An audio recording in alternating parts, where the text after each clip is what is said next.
Many people assume that living life as a Christian must be boring, safe, and unexciting.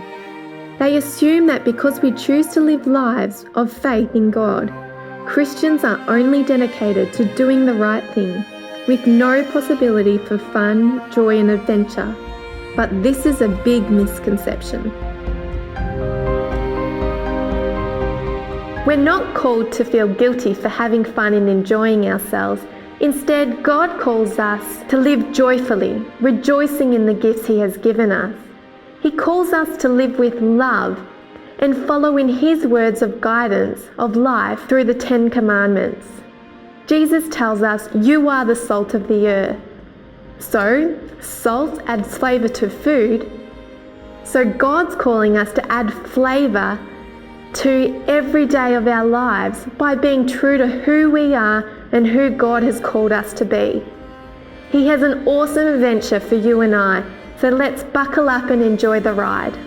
Jesus' disciples wouldn't have dropped everything to leave their lives and follow this new guy if he had been boring, safe, and unexciting. No, there was something about Jesus. They were interested, fascinated by him, and by what could happen when being around him. He knew how to live his life with flavour and fun, following God's call. He loved to spend time with his friends, visiting them, sharing meals with them, and even telling stories. He knew how to celebrate his life and enjoy it to the full.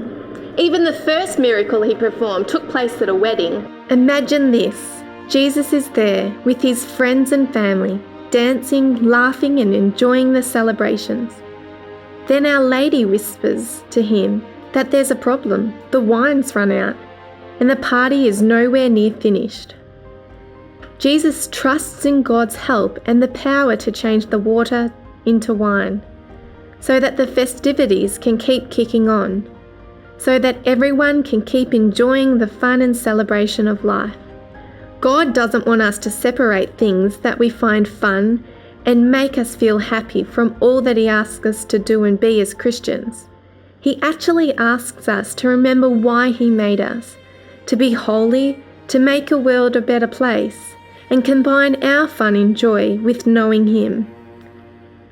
This way, everyone who meets us can meet God too. If the fun things we enjoy can benefit others and make their lives better, Jesus would say yes to that.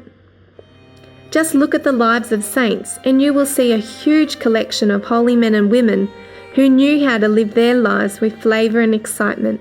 All that we find fun, music, concerts, parties, dating, games, travel, dancing, laughing, and even skydiving can have God in them. After all, He created every one of them. But when our enjoyment of these things becomes unhealthy, bringing trouble and destruction to our lives and of those around us, we need to think about why we are giving our time to them and make changes. Am I really living as the person God has created me to be? God doesn't want us to live double lives, behaving one way as a Christian when we think we need to, then putting on a party face to have real fun the rest of the time, as if we're living with God sometimes, then without Him the rest. No, our God wants us to be with us on the whole ride as we live the holy, amazing lives He has planned for us.